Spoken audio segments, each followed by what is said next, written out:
We are back on Morning Line. Our guest with us is Kendall Poole. He is director of the Tennessee Governor's Highway Safety Office, talking about what's happening out there on the roads, the money being spent. Every year, the budget spent on roads and advertising and everything through your office is about how much? Well, my budget in the Governor's Highway Safety Office is roughly right around $20 million every year. Okay. So that's for advertising, and that is about 15% of our budget, but the other 85% of that is in the form of the grant awards that we talked about. So that 400 plus grants, almost 450 grants that we have across the state is what we hang our hat on. It's that enforcement backing up the educational message. So the grant money goes to help pay for some of these law enforcement officers to not hire more officers, is it? Or is it pay their salary? It's more for special things, like if you have officers working roadblocks or special occasions, or are they buying any special equipment with that? Sometimes they do utilize it for equipment. In their application with us, they will designate what they would like to use it for. Like you said, you kind of have to know what they're going to spend it on. Absolutely, and we'll monitor that, make sure that they're doing that wisely and effectively. But we use the Thanksgiving holiday, for example. So many of our grantees, our partners across the state, utilized overtime money over the Thanksgiving holidays. Okay. That's what I figured. So Highway Patrol, Colonel Tracy Trott, I don't know if you've had Colonel Trott on here before, wonderful partner, and we work very closely with them. So we provide them grant funding as well for overtime. Yeah. Okay. Now the money that you spend on advertising, you target certain things. Right now, what would you say, Kendall, is the greatest single danger on our roads today? Okay, that's a tough one. Has it changed? But what would you say is the greatest single danger? The greatest single danger would be the demographic of males ages 18 to 34.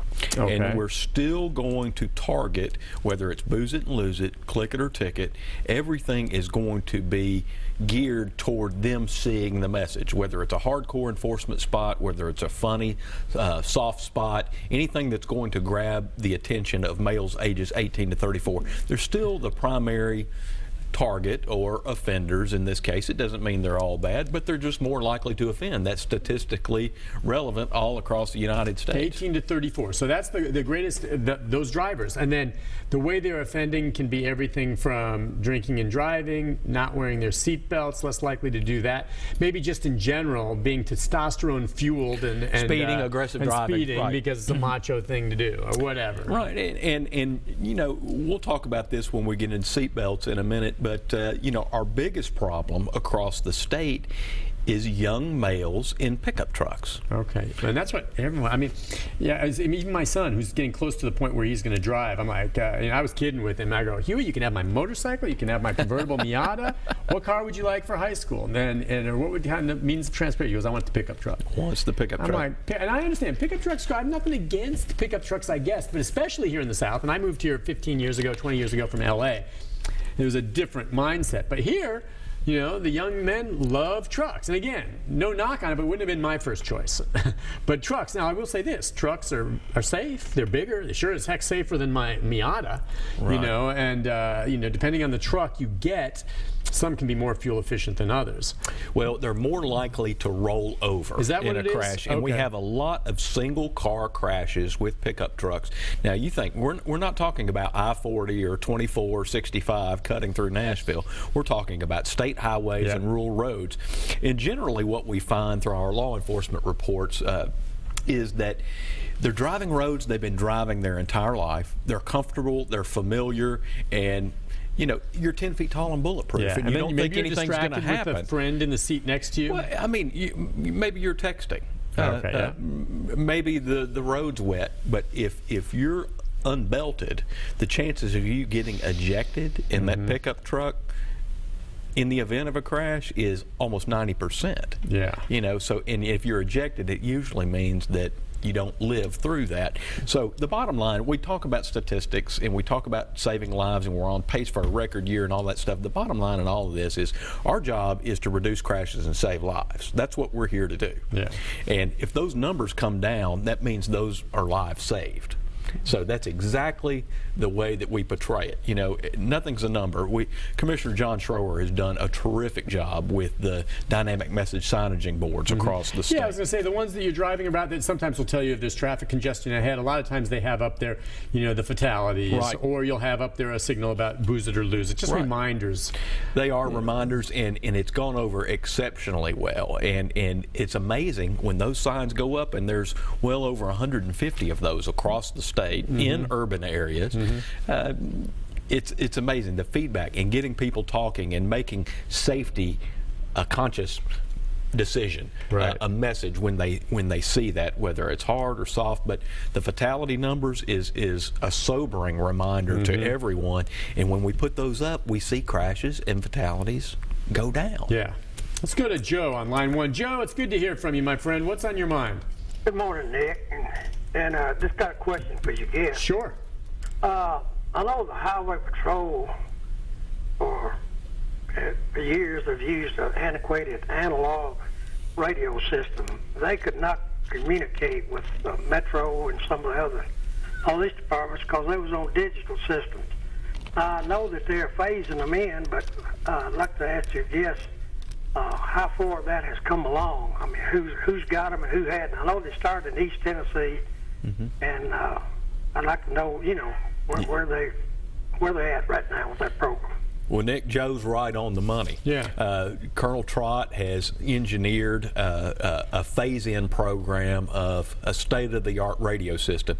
Joe's exactly right. That antiquated radio system that the Highway Patrol was using just wasn't getting it done, and it wasn't promoting safety the way that it should be, is the best way to say that. So it's extremely expensive to do that, but I think the citizens of the state of Tennessee are going to be well served by that new radio communication system that is being phased in right now. Do you know when it'll be complete? I don't. Colonel Trott can answer that question, but my understanding is it's a process that takes several months, a couple of years to make sure they get that done, but underway. Okay.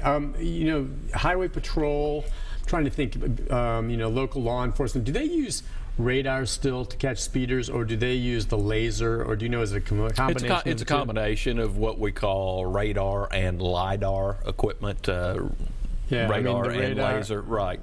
And it is. And when we say catch speeders, you know, from our standpoint, we're keeping the road safe. Yeah. I want to reiterate that every partner that I've worked with, and I know we might have some viewers that would disagree with that, but they're talking about saving lives and keeping everybody safe. It's not to pad the county coffers or the city coffers or anything like that. We don't hand out grant money and say, you've got to have X amount of citations. Right, yeah, quotas. There's no quota. No, we absolutely don't do that. And it's been amazing as I've traveled the state the last 10 years that our partners really get it. They understand it's about saving lives. It's about keeping people safe. So, and I think that plays out into our numbers. I mean, think about this. We're getting ready to set another all-time record, or at least a modern-day record, in terms of low numbers of fatalities.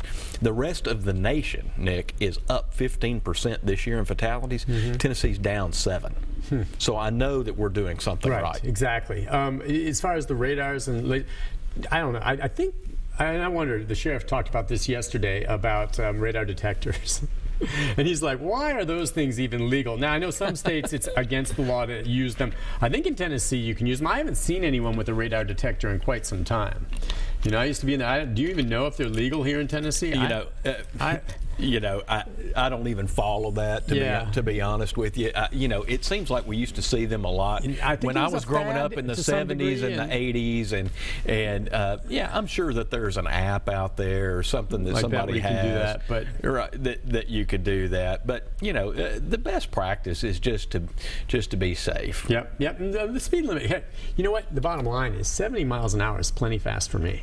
Every once in a while, I'm on the interstate, though, driving to Knoxville or something, and I feel like I'm the grandma driving along there. The safe grandma. I like grandmas that drive, and I'm going 70, but people are dusting me going 80, 85 miles an hour. It seems like that's the norm sometimes on our roads, which, you know, that just increases the risk. fewer seconds to react if something gets in your way. Listen, we'll take a break on that note. Be back with more. Talk a little bit about the seat belts and some of the laws you need to be aware of. At least the fine is going to change. Still, Tennessee had one of the lowest penalties for seatbelt law violations in the entire country. It's going to go up a bit. We'll be back with more right after this.